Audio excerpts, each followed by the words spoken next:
So, the first you knew about Vicky's disappearance was when you called her friend Marion McManus at 1. As far as we knew, she was going to stay there last night after they'd been to a party, but Marion said that Vicky had changed her mind and was going to come home. Did Marion say why Vicky had changed her mind? No. I phoned Marion at her holiday job to find out where Vicky was, and she thought she was here. You can't let her be. You've driven her away. Can you think of anywhere she may have gone? Any friends or family she may be with? No, we don't know many of her friends. She doesn't bring her friends home. She's not with any of the family. I've been ringing round. Have you checked if any of her clothes are missing? No, of course. I'll go and look.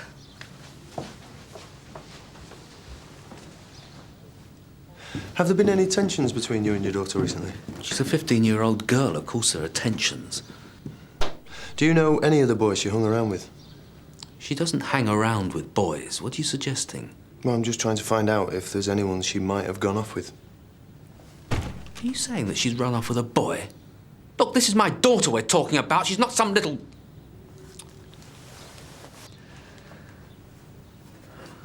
I'm sorry. He can't get used to her growing up. He makes out every boy's a monster. Well, she's not going to listen to that, not at her age. It's only natural that he should want to protect her. Is this Vicky? Yes. Do you want to take that? It might help. She's a pretty girl. Oh, my God.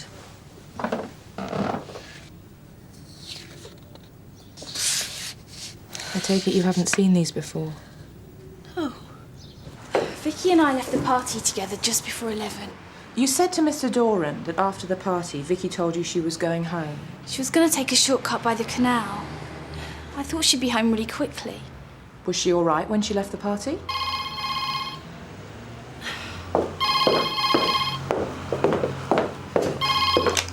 Hello, Mr. Bloom Florist. Yes. Yes, I'll be with you today. Okay, goodbye.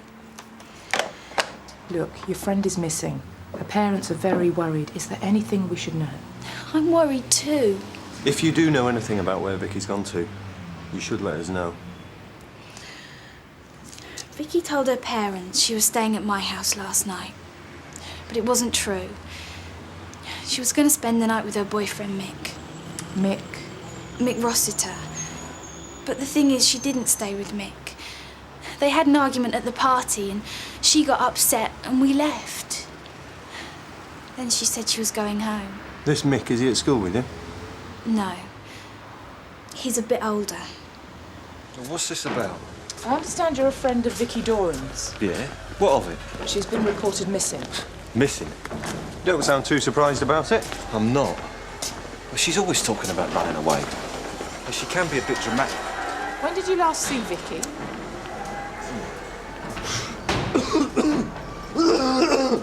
At a party last night.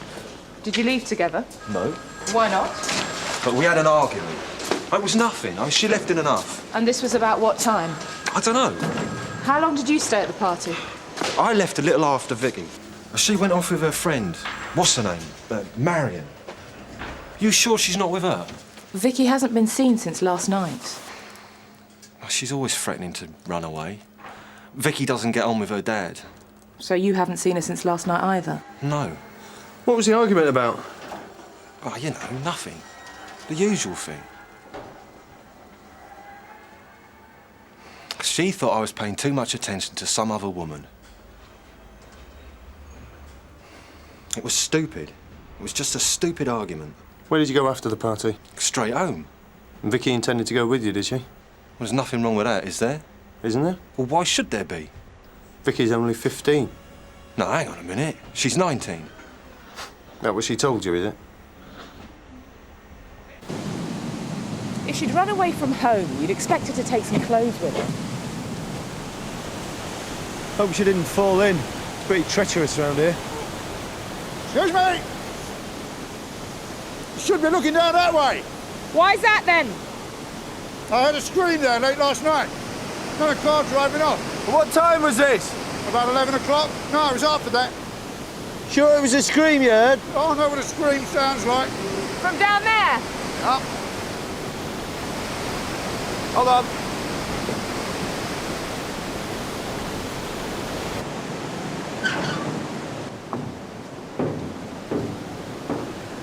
There's always young folk carrying on down there. I thought it was an argument. It was a young girl. Oh, yeah.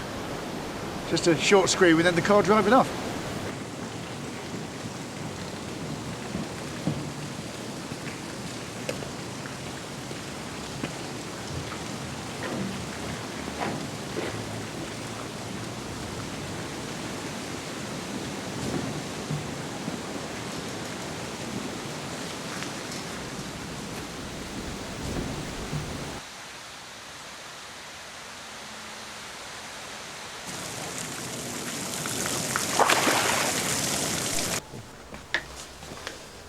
Do you have any news? Does Vicky have a bicycle, Mr. Doran? Yes. Was she riding it last night? Yes. It saves her looking for a taxi. Why, what's happened? Could you describe it to us? Oh, God. It's a mountain bike, and it's red with blue features. We recovered a bicycle from the canal. I checked out Vicky's boyfriend, Mick Rossiter. Turns out he has 4, dealing in cannabis and amphetamines. 3 convictions, but more to the point, 1 conviction for assault on an ex-girlfriend 3 years back. He sounds like a nice sort for a 15-year-old girl to be hanging around with. And there's these photos. These are a bit iffy. They came as a bit of a shock to Vicky's mother. I've got a feeling we're looking at something more serious than a runaway. This reminds me of Peter Haynes. Well, who's Peter Haynes? It was a bit before your time. A couple of years ago, Peter Haynes was convicted of the rape and murder of 2 women. Now, I was seconded to AMIP for the case. He abducted these women from the canal side area. He's in prison, though, isn't he? Yeah. OK, I'll have a word with the DI. I can't believe you got the right to do this. We do. I'm living in a police state. Sarge, But you know all about that, do you? it's got everything. Chemicals, equipment. Mr. Rossiter has quite a portfolio.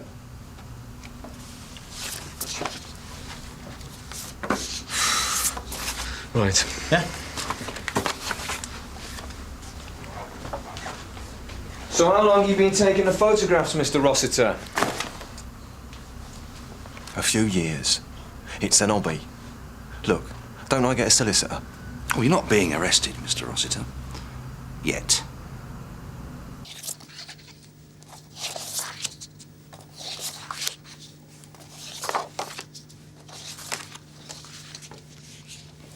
Do you recognise those photos? They're not what you think. What do I think? We were having some fun. Fun. We were going to send them off to a magazine. Vicky wants to get into modelling. What, this sort of modelling? Oh, come on. She's not even topless. You see worse things than this every day in the papers. Don't make out this is serious. You admit to taking these photos? It was her idea. Was it? Do you do a lot of this sort of photography? I go in for competitions. I don't force anyone to model for me. You just charm them, do you? People always get the wrong idea about me. Well, you can see how it looks a bit dubious. Like 15-year-old. Look, I didn't know she was 15. She told me she was 19. Look at that picture and tell me that's a 15-year-old. It is a 15-year-old.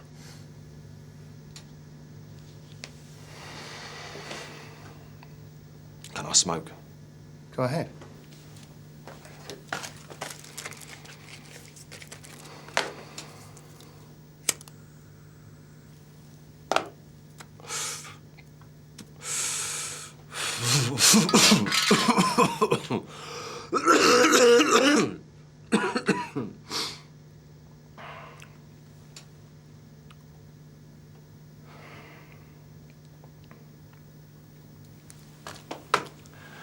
I didn't know Vicky was just 15 years old. The photographs were her idea. Of course, you don't want to believe that. It's easy to think I made her do it. You think, oh, she's just 15. She's innocent. He must have made her pose for these smutty photographs. Well, she isn't innocent. You know this argument that you had at the party? You telling us the truth about that?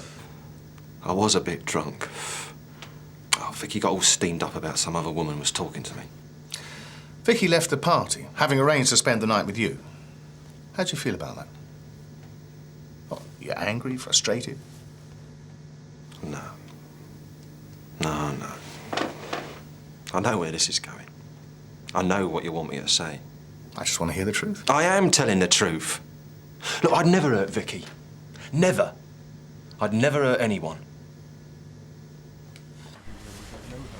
Mrs. Cox, is it? Oh, that's right. A policeman came round to my house earlier. Yeah. I'm DC Jim Carver. We're making some inquiries about a young girl who's gone missing. Yes, I know. But I couldn't say anything when the officer came round because, my husband was at home. Look, can I talk to you off the record? Yeah, sure. Would you like to come through here? OK. Look, if a girl's gone missing, I want to help, of course I do. But, it's a bit awkward. Did you see something last night? I was down by the canal with a friend, about 11. I saw a man. What did this man look like? He was big. Big? You mean tall? Yeah, tall and heavily built. What was he wearing? He was wearing a jacket with a hood. And the hood was up, so I couldn't see his face. But we stopped and asked if he was all right, because he was smoking and he seemed to be having some trouble breathing. He sounded wheezy. OK, Mr. Rossiter, you're free to go. About time. You're being released on police bail. Do you understand what that means? Yeah. OK. You found Vicky yet? No, not yet. But you still think I had something to do with her going missing? We're investigating various angles. You people. You get an idea in your head and then you make the details fit. You don't know me. You don't know nothing about me. Because Vicky's 15, you think I'm... Do you think she's dead? I don't know. Will you call me if you get any news? Sure. Gov, I thought you'd like to know. Mrs. Cox has come in with some information. What did she have to say? She was down by the canal last night about 11. What was she doing there? Avoiding Mr. Cox, I think. Right. She was with a Mr. Johnson. They saw a man hanging around. She give a description? Tall bloke, well built. That could be Rossiter. Did she see his face? No. But what she said reminded me of something. I think I might know who we're looking for. Huh? Who? Someone we thought didn't exist. Update. The divers have been into the canal and there's no sign of any body. Now, Mr. Walker says he heard a scream and the sound of a car driving off shortly after 11 o'clock. We've had a report from the DSE about the various tyre tread patterns in the car park here, which is where we think Vicky was taken from. It's a bit confused, but fortunately, because of the rain the night before last, there's one set that stand out. Now, it's a block tyre tread pattern as used by 4x4 vehicles. We can't be certain, but that's the likeliest candidate for the vehicle that Vicky was taken away in. What about Rossiter? Has he got access to a four-wheel drive? We're checking that out now. Rossiter is still big in the frame, but there's something else we need to look into. Jim? Mrs. Sally Cox came forward with some information yesterday. She and a companion came across a large man on the canal side the previous night. She said he was wheezing and he seemed to have a problem breathing. Now, this reminded me of something in the Peter Haynes case. Haynes murdered 2 women, but a third, Leslie Gleason, managed to escape. We picked up Haynes shortly afterwards. He confessed immediately and forensics confirmed it. So what's the connection to Vicky Doran? Well, Haynes held Leslie for several hours before she managed to get away, but she said she was certain there was a second man present. She was blindfolded, so she never saw this man. Now, Sally Cox talked about a large man breathing heavily. I went back and checked Leslie's statement, and she said she was certain this second man had some trouble breathing. And Rossiter's a chain smoker and he's got a bad cough. Bit flimsy. I remember the case, but I thought the idea that Haynes had an accomplice was looked into at the time. Well, we questioned everyone that Haynes had contact with and drew a blank. Haynes himself always denied it, but Leslie Gleason was adamant that there was a second man. What did the second man do? Nothing. What, you saying he didn't take part in the attack? No. He was just present. Creepy. So you're suggesting that the accomplice assuming that there even was one, might have started up on his own account. I'm saying it's a possibility. There was one other thing that Leslie heard, and that was the sound of a camera. Someone took photographs of her. We never found any photographs in Haynes' possession. It's a bit thin. Rossiter's photographs are pretty tame. The ones we've seen. Anyway, I think Jim's idea is worth following up. So I've had a word with the Home Office to see if I can interview Haynes. Why should he want to speak to us? I've no idea, but we got a reply back an hour ago and he's agreed. Liz, I want you to go and have a word with Leslie Gleason, see if she's prepared to go back over her statement. All right, Gov. I mean, is she likely to know anything new? It's 2 years ago. It's not the sort of thing you forget. Tosh, I want you to work with Liz. Right. Well, there's nothing concrete in Leslie Gleason's statement to suggest that Haynes had an accomplice. Wasn't it gone into at the time? There's a number of people questioned, yeah. Nothing was turned up. Haynes had confessed, forensics had proved his guilt beyond doubt, and there was a shortage of manpower. Look, I did say at the time I felt the investigation was wound down too quickly.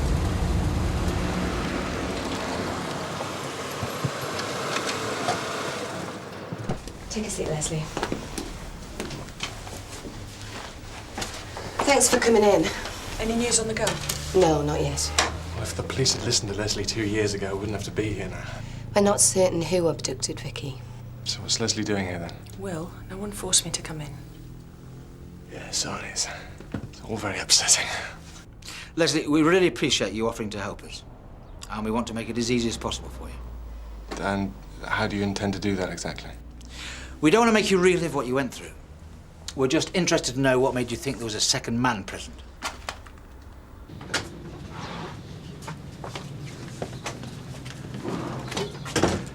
Peter has asked for me to be present at his interview. He has that right, of course. Oh, well, we wouldn't want to infringe on his rights. Look, I understand as police officers you have your own view about people like Peter, but you're really not going to get very far if you adopt a hostile attitude. This is about a young girl who's disappeared. Yes. We're working on the possibility that the person who abducted Vicky had helped Haynes sometime in the past. I see. What's your impression of Peter Haynes? Well, Peter is a very troubled man. I'm not making excuses for him. What he did was a terrible thing. He took a lot of drugs when he was younger, especially LSD, so he really fried his brain. He still has psychotic episodes. Has he expressed any remorse over his crimes? Well, perversely, he takes some pride in what he did, playing up to the image that the newspapers gave him at the time, the evil monster tag. It's the classic syndrome of a weak personality finding the only thing that got him attention was committing a terrible crime. He's a very difficult man to get through to. I certainly haven't managed it yet.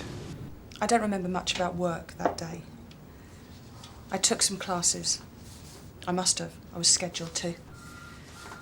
I suppose I must have had a swim before coming home. I usually did.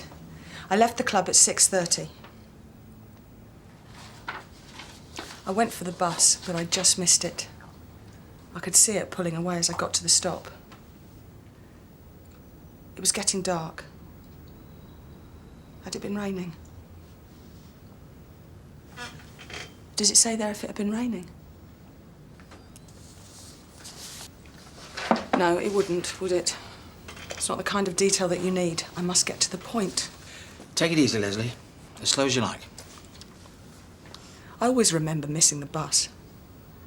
Because if I hadn't missed it, none of this would have happened to me. I decided to walk home. I wanted to get back to see Will. We were going out that night. I'd walked home before. In the summer, when the evenings were light, I thought nothing of it. I had to cross the railway bridge, which meant going down by the canal. It didn't seem dangerous. I'd been that way before. I remember it had been raining. Because when he put the jacket over my head, I remember it was wet. The wet cloth around my head made it difficult to breathe. He came out at me when I was walking along the path. I saw him holding up his jacket, and he put it over my head. You said you clearly saw Haynes as you struggled. Yes.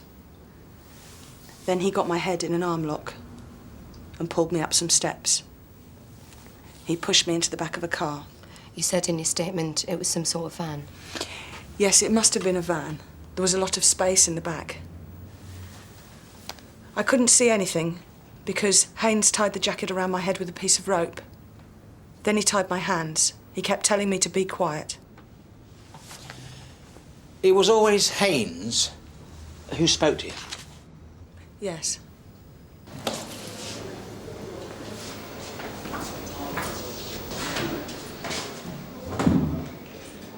Hello, Reverend. Peter. And wait. Mr. Carver, isn't it? That's right. Good to see you again. You? I don't know. I'm Detective Sergeant Boulton. Do you know why we're here?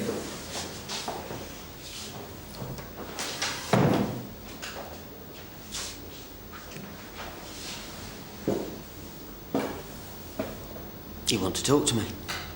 Do you know what it is we want to talk to you about? Some girl's gone missing. You think I can help? Yeah, we hope you can. Haynes put me in the back of the van, then went around to the front and got in. I think it was the passenger side. I don't remember that bit clearly. I'm sorry. You said you were in the van for a long time. Yes, it seemed to be a long time. It smelt of grass inside. Cut grass. Did I say that? Yes, you said you could smell cut grass. Then we stopped. They got out. They? I remember both doors opening. The passenger door and the driver's door. That was the first time I knew there were two. Yes, you said that in your statement. Both doors opened. Then Haynes came and put me over his shoulder. He was still talking to me, telling me to be quiet. I was crying. He didn't like that. Then he carried me to that place and threw me down. I hurt my elbow. I nearly blacked out. Then he took the jacket from around my head and pushed my face into the ground. Then he tied a piece of rope. Then he tied a piece of cloth around my eyes. Where was the other man during all this? He was in the room. How do you know that? Haynes left the room. I heard him go out. I lay still for a while. Then I realised there was someone else there. Go on. I could smell cigarette smoke. And I could hear him breathing. He was wheezy. I knew he was watching me. But he didn't say anything? No, but I heard the sound of a camera. Yes, you said you heard what sounded like a Polaroid camera. You never found any photographs, did you? No, no photographs were found in Haynes' possession. It wasn't Haynes who took the photographs.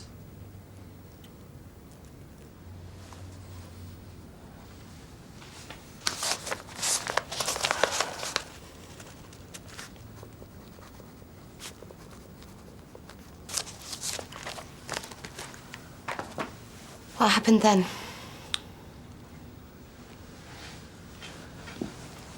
A little while later, I heard the door open and Haynes came back. You're sure Haynes was coming back into the room? I'm sure. I didn't hear anything at first. Then I heard whispering. How many voices did you hear? I only heard Haynes. I couldn't hear what he said, though. He wasn't talking to me. He wasn't talking to himself? I didn't hear the other one, but I knew he was talking to someone. Then Haynes came over to me.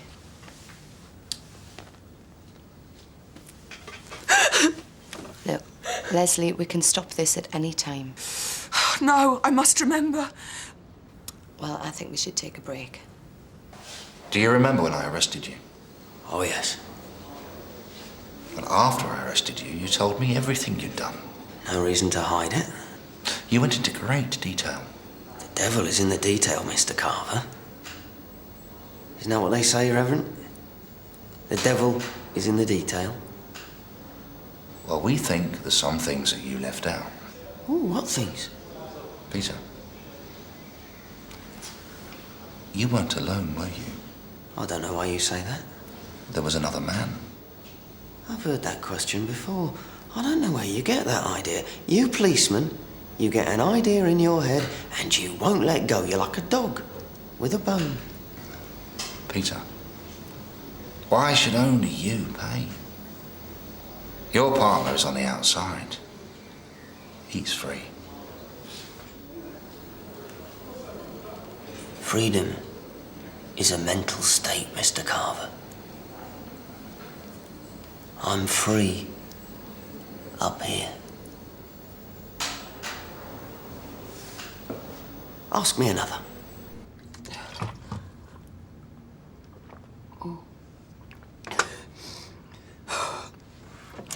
I used to imagine what I'd do if I were attacked.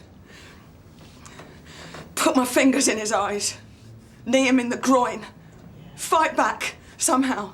But nothing protects you from bad things happening. Nothing. Once you know that, life can't be the same. It can. It'll just take a while. I don't know how much more Will can take. He seems to love you very much. Yes, he does.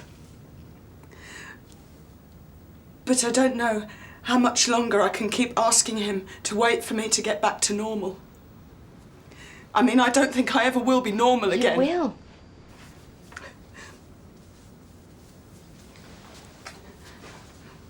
I should let him go. I should tell him to get on with his life. You can't make that decision for him. How old is the girl who's missing? She's 15.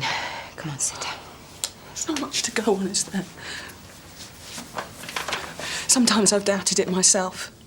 I thought he was only in my imagination, the other one. If I could just remember something concrete. Look, stop putting yourself under so much get pressure. Started This again. Is not gonna do I you have any to good. remember. It's the only revenge I have. No, thanks, I don't. And neither should you, Mr. Carver. They're bad for you. When did you pack in? I never smoked. It's a filthy habit. You've never smoked? I told you. See? Healthy mind in a healthy body.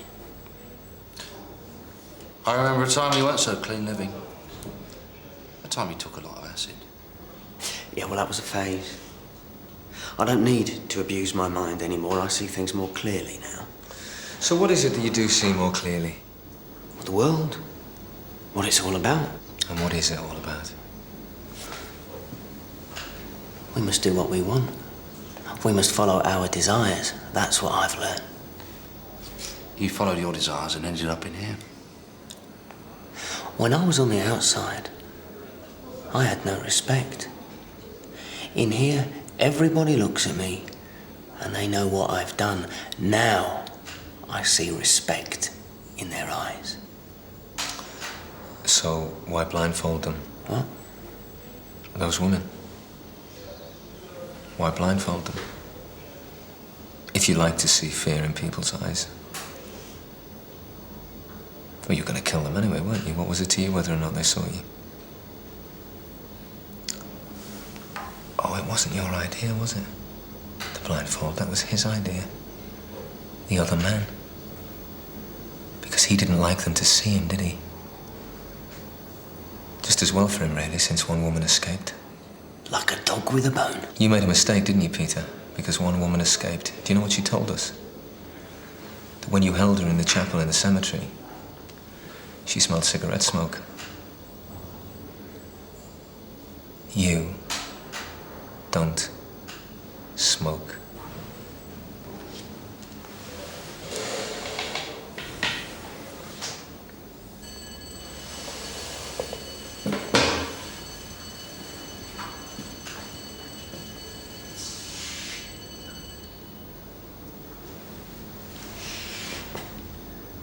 She's mistaken.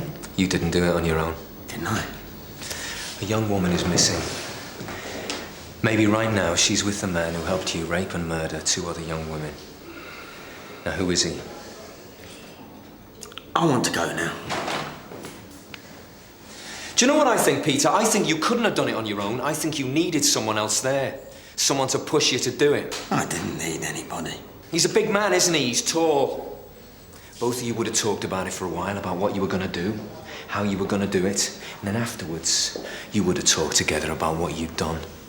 Going over it and over it, again and again, reliving it. And you had photographs, didn't you? I have my rights. I can leave whenever I want. And I want to leave now. Mick Rossiter, does that name mean anything to you?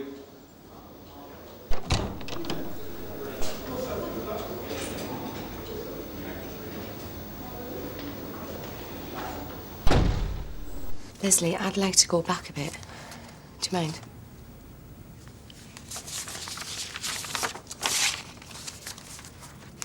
You said when you were in the vehicle you could smell grass. Why grass? I don't know. In your statement you said, as Haynes carried you from the vehicle, the jacket that was over your head slipped a little and you saw a cream-coloured car and then... No. But that's what it says in your statement. Not cream. Green. It was green. Now, are you sure you're remembering this correctly? In your statement, it says cream. It's a mistake. It was green. Definitely. I saw a reference to Haynes' car. He did own an off-white Volvo estate. Leslie, will you excuse us for a moment, please?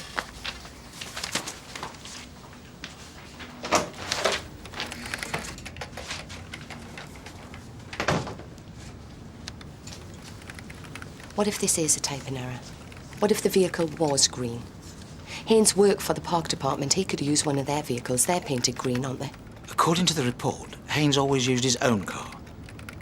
Didn't I see that forensics found traces of the other 2 women in the Volvo estate? Yeah, but according to forensics, no trace of Leslie. Haynes worked for Parks, but not at the time of the murders. He'd been sacked 6 months earlier. Exactly.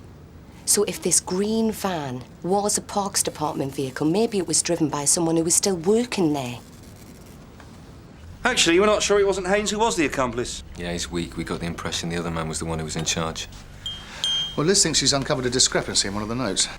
Jim, is it right that there was no forensic evidence found that Leslie had been in Haynes's car? No. It was odd. There was traces of the other 2 women, but not Leslie. Maybe not so odd. I don't think Haynes used his car to abduct her. I think he used a Parks Department vehicle. Leslie's insisting that the vehicle was green. Now, since Haynes wasn't working for the Parks Department at the time of the murders, maybe it was driven by someone who was. Or still is. The tyre tread suggested an off-road vehicle, didn't they? Why would Haynes use a different vehicle for Leslie? There was something wrong with this car. The alternator, the battery. Didn't you wonder at the time? Look, it took us 2 days to find it. He kept it in a lockup. Even so. There's plenty of time for recriminations. Where did Haynes take the 2 girls and Leslie? Well, he used various Parks Department buildings, ones which weren't used very often. Right, John, you and Jim get down to the Parks Department. I want a search organised of all the buildings they own. We're on it. Please. You and Tosh fish out those reports and go through them. What we're looking for? I don't know, but we've missed something. Sounds like it wouldn't be the first time. Tosh? Sir? Leslie Gleason. I'm Detective Inspector Deacon. Hello. This is Leslie's boyfriend, Will. How'd you do, Will? Leslie, I know this must have been very difficult for you. I'd just like to say how grateful we are for you coming in. You've been a great help to us. Have you found the girl? No, not yet. But you do believe, Leslie, now that there was a second man? It looks like that, yes. Again, I'd like to say how sorry we are. You must feel very let down that we've not caught this man before. Let down is putting it mildly. Was it something that I remembered? Yes. A small detail. It's one of those things that's easily overlooked. Good. Good. I can go home now. It's over. Tosh, would you like to arrange a car for Leslie and Will to go? Yes, sir. Thanks again. You will get him. I think so, yes.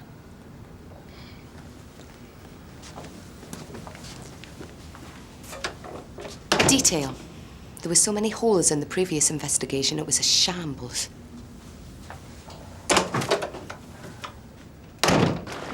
Excuse me. We're looking for a Mr. Eccleston. Yeah, that's me. You the policeman who phoned? Yeah, I'm DS Boulton. This is DC Carver from Sun Hill. Will this take long? I'm worked off my feet at the moment. Everyone's off sick. How many buildings does the Parks Department actually own? Quite a few. I can't believe that this is all starting again. Not after the Haynes episode. Of course. You knew Peter Haynes, didn't you? You know what really annoyed me? After he was caught, it was reported in the papers that he was working for us in Parks. But he wasn't. Hadn't been for 6 months. I sacked him. He was lazy. Did Haynes have any particular friends while he worked for the department? People asked that at the time. No, not that I know of. And after what he did, no one's likely to claim they were great mates with him, are they? All right. What we'd like to do is start with any buildings near to the docks area. How many people have access to keys to these places? Keys have to be signed in and out by supervisors. I'm the only one on duty this week. The others have been off sick. So, no keys have gone out this week without you knowing about them? Well, theoretically. Well, what does that mean? Well, I told you, people are off sick. Can't be everywhere. System's breaking down. I mean, I leave the office for more than 5 minutes, I find someone's taken keys out. Yeah, look at that. Someone's taken the keys and the spares.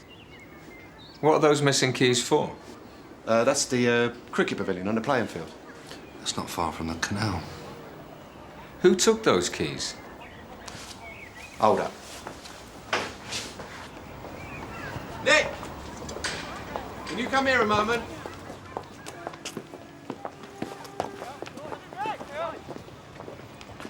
Nick, keys are going out without being signed for. Oh, sorry. Yep. Someone's taken both sets of keys to the cricket pavilion. Yeah, they went out this morning. They went out? Who took them? He did say. I just started, like, What did he look like? He was a young bloke. He told me his name. What was it? Kevin. Kevin? I don't know any Kevin. Simon? Simon Mitchell? Yeah, that could be it. All right, thanks. Yeah. But what I don't understand, though, is why he's taken out both sets. Could you take us to the cricket pavilion? Yeah, all right, come on. The pavilion's not been used for some time. Cricket club moved to a new ground. We just use it to store rollers and other gear. This one. No, there's no sign of Simon. We need to get in here. Well, I think I know where Look, he might I'm be. sorry. Was that necessary? It's a strong smell of bleach, Sarge.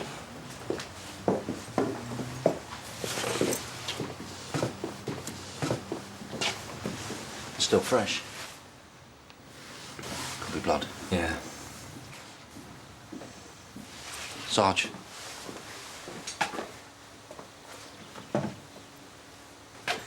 We're going to need the DSE down here. Mr. Eccleston, you said you thought you knew where we could find Simon Mitchell. Did you say blood?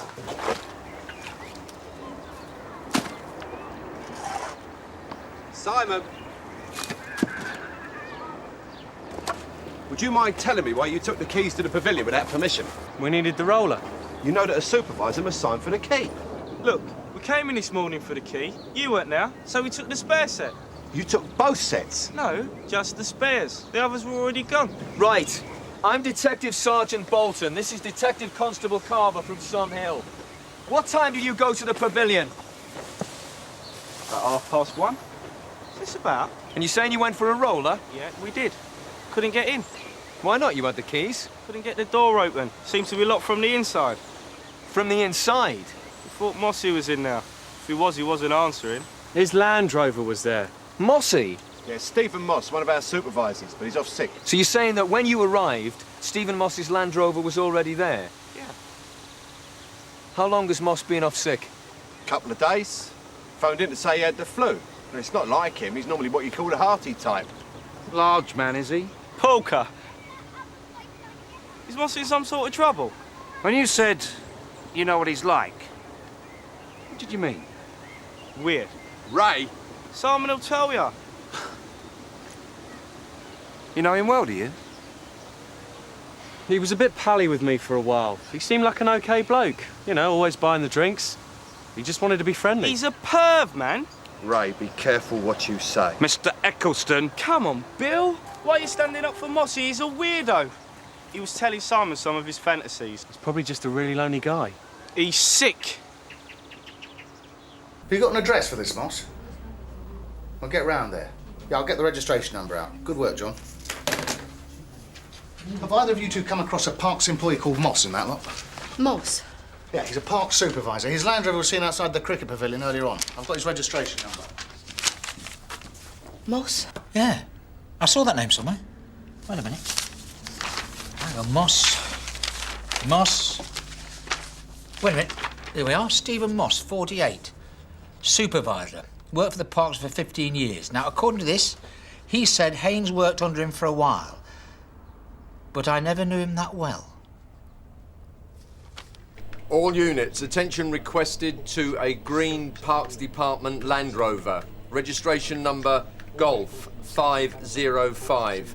Uniform Hotel Mike. Mrs. Moss? I'm Detective Sergeant Boulton, and this is Detective Constable Carver from Sunhill Police. Is this about Stephen? Do you know where he is? Don't you? No. I haven't seen him since the day before yesterday. Has something happened to him? Can we come in, please? So when did he leave? He came home from work on the Tuesday as normal. Then he went out in the evening. He said he was going to be late. And he didn't come home. And he hasn't been in touch since then? No. Do you think I should report him missing? Because he always calls in, even if he's only going to be a little bit late. I'm very worried about him. Mrs. Moss, where's your bathroom? It's upstairs. Thank you. Stephen's been depressed recently. Why's that? Well, I'm very ill, and he's frightened of being on his own. I'm all the family he has. I see. He's always lived at home. I kept telling him to go out and make friends, but he finds it hard with people. He's shy. Is this Stephen? Yes. He looks as if he could take care of himself, doesn't he?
That one there. Church. That one. It's a library. Down there. Steve, what's the index of that Land Rover? Golf 505 something. Sierra Oscar from 251. Land Rover with partial index beginning Golf 505. Spotted turning into Canley Borough Cemetery, Western Gate. All received. Yeah, it sounds like the one. I'll pass it on to the DI. Moss wasn't expecting to be disturbed in the pavilion. He's panicking. He and Haynes took their last victim down to the chapel, so Moss is going to go somewhere that he knows. There was blood in the pavilion. Well, Moss can't be a killer, or else he wouldn't have needed Haynes. I think we have to assume he's capable of anything.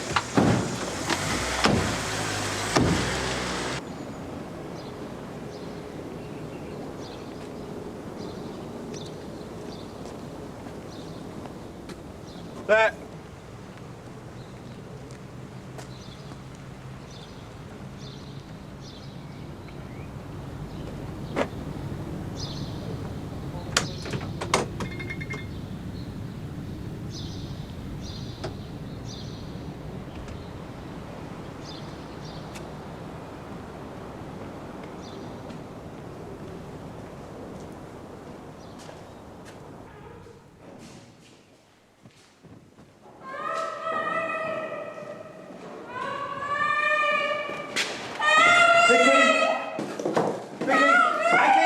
Vicky, I'm a police officer. Sit up, sit up. You're all right, Vicky. You're all right. Okay.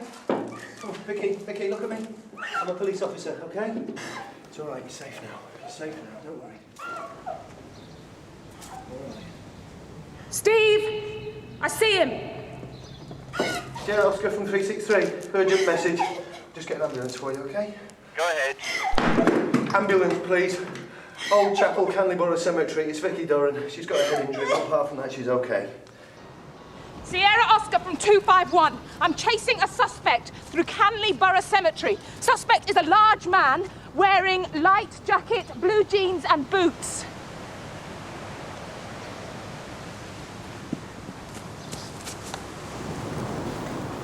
Sierra Oscar from 251. Suspect is heading east towards Canal. I'm following.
You right, love? Yeah. I can't believe it. I had him. Jamila, don't lose any sleep over it. You did all you could. Yeah, that water's treacherous. The bottom's clogged up with weeds and rubbish. If you'd have gone in, we'd be pulling you out as well. That was Liz on the phone from the hospital. Vicky's head wound was caused by an accident. She had a fall in the pavilion. She says she wasn't sexually assaulted. She says Moss wasn't capable. And inadequate in every department.